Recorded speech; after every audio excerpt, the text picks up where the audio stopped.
Hello friends, welcome to our YouTube channel.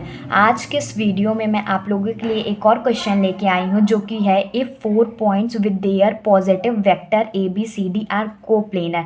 मतलब ये जो वेक्टर है वो कोप्लेनर है।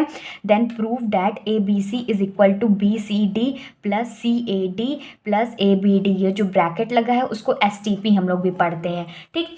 तो हम लोग इसको कैसे करेंगे? सबसे पहले हमारे पास क्या दिया गया है कि ये जो वेक्टर है जो गिवन होता है ना, उसको सबसे पहले लिख लिया करते हैं। तो ये वेक्टर कैसे है? कोप्लेनर है। तो गिवन लिखेंगे A B C D are coplanar. ये कोप्लेनर है। तो हम इसका पोजीशन वेक्टर निकाल लेते हैं। Let position vector of A B C D is given. Position vector कैसे निकालेंगे? ए बी वेक्टर निकालेंगे जो कि बी माइनस ए होता है, ठीक। ए सी वेक्टर निकालेंगे जो कि सी माइनस ए होता है। यही चीज़ की हमें नीड है, इसीलिए हम पोजीशन वेक्टर निकालेंगे, ठीक। ए डी वेक्टर निकालेंगे, डी माइनस ए करेंगे। और हम जानते हैं कि कोप्लेनर में एस टी पी हमारा ज़ीरो के इक्वल होता है। जानते हैं कि नहीं? एस टी पी हमारा ज़ीरो को इक्वल होता है कोप्लेनर में। ये ऐसे ही आप लोगों की नॉलेज के लिए बता दे रही हूँ। फिर उसके बाद हम लोग क्या करेंगे? ये जो हमने पोजीशन वेक्टर निकाला है इसका एसटीपी निकालेंगे। Hence A B vector, A C vector, A D vector, इसका एसटीपी निकालेंगे। एसटीपी कैसे निकालेंगे? ए बी हमारे पास क्या दिया गया है? बी माइनस ए। और एसटीपी में पहला वाला बाहर रहता है डॉट के साथ, ठीक। फिर अंदर वाला जो रहता है वो क्रॉस के साथ मल्टीप्लाई होता है, सी माइनस ए, फिर क्रॉस डी माइनस ए, ठीक। फिर उसके बाद क्या करते हैं हम लोग? पहले क्रॉस को सॉल्व करेंगे, फिर उसके बाद बी माइनस ए का सबके साथ मल्टीप्लाई करेंगे। मैं आप लोगों को एक एक स्टेप करके बताऊंगी ताकि आप लोगों को बहुत अच्छे से समझ में आए, ठीक। पहले इसका क्रॉस प्रोडक्ट करेंगे। पहले बी माइनस ए बाहर कर देते हैं, डॉट भी बाहर रहेगा। अब इसका cross product C cross D करेंगे, फिर सी क्रॉस ए करेंगे, ठीक। सी क्रॉस डी जैसे मल्टीप्लिकेशन होता है ना, बस वैसे ही करना है। फिर माइनस लगेगा, माइनस ए क्रॉस डी, ए क्रॉस डी, फिर माइनस ए क्रॉस ए आएगा।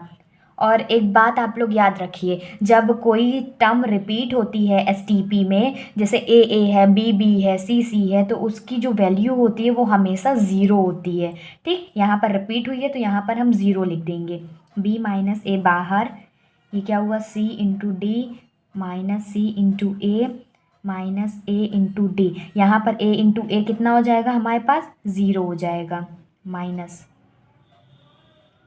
ठीक। फिर उसके बाद क्या करेंगे? जो ये बाहर टर्म b माइनस ए है सबका अंदर मल्टीप्लाई कर देंगे। तो क्या आएगा? b माइनस ए, फिर c into D minus B minus A, C into A minus B minus A into D. बस मैंने मल्टीप्लाई कर दिया है जो बाहर था। फिर उसके बाद क्या करेंगे? इसको सबका अब इंडिविजुअल मल्टीप्लाई करना है। बी का इसके साथ पूरा, फिर ए का इसके साथ, बी का इसके साथ पूरा, इसका ए के साथ। तो बस मल्टीप्लाई करना है बी का सी इंटू डी के साथ, माइनस ए का सी इंटू डी का। आपको एक एक स्टेप लिख के बता दे रही हूँ ताकि आप लोगों को मल्टीप्लाई करने में, समझने में कोई प्रॉब्लम ना हो, ठीक। बस मल्टीप्लाई करना है, प्लस ए इंटू डी। अब देख लीजिए ये एस टी पी का हमारा तीन प्रोडक्ट बन गया। अब जब हमारे पास इस तरह हो जाता है, अंदर क्रॉस और बाहर डॉट में रहता है बी सी डी, तो एस टी पी में हम लिख लेते हैं। अभी मैंने एस टी पी से इसमें तोड़ा था, फिर क्या करेंगे? इसको वापस एस टी पी में लाएंगे। तो ये क्या बनेगा? बी सी डी बनेगा। ये क्या बनेगा? ए सी डी बनेगा। ये बनेगा बी सी ए है तो ए बी सी भी लिख सकते हैं, ए बी सी। और ये वाला क्या बनेगा? ए सी ए बनेगा। फिर माइनस बी ए डी लिख सकते हैं इसको, और इसको AAD। और मैंने आप लोगों को बताया था जहाँ पर टर्म रिपीट होते हैं उसकी जगह पे 0 लिख देंगे। यहाँ पर AA टर्म निकला है, AA टर्म रिपीट हुआ है तो यहाँ पर 0 कर देंगे। और कहाँ रिपीट हुआ है, बस यहाँ पर रिपीट हुआ है, यहाँ पर भी, तो ये इसकी जगह पर 0 हो गया। तो फाइनली हमारे पास आंसर क्या आएगा, BCD प्लस CAD इसको लिख सकते हैं, ACD को, कि हमें क्वेश्चन से मिलाते हुए भी चलना है कि क्या हमारा क्वेश्चन आ रहा है, तो उसी हिसाब से चेंजेस करते हैं, ABD कर सकते हैं क्योंकि क्वेश्चन में ABD दिया हुआ है। अब देखिए ये माइनस ABC है ना, उसको उधर कर दीजिए, तो ये क्या आ जाएगा, ABC आ जाएगा। और क्या दिया गया, एज इट इज़ पूरा लिख देना है यहाँ पर। अब क्वेश्चन से मिलाइए, क्या ये प्रूफ हो गया, हाँ ये प्रूफ हो गया, देखिए सब कुछ सिमिलर हो गया। ये देखिए ABC यहाँ पर दिया है, BCD CAD ABD। तो होप आपको ये क्वेश्चन समझ में आया होगा। अगर आपको एक बार में नहीं समझ में आता है तो आप वीडियो को रिपीट करके भी देख सकते हैं, क्योंकि क्वेश्चन एक बार अगर समझ में आ जाएगा तो आप एग्ज़ाम में बहुत अच्छे से कर सकते हैं।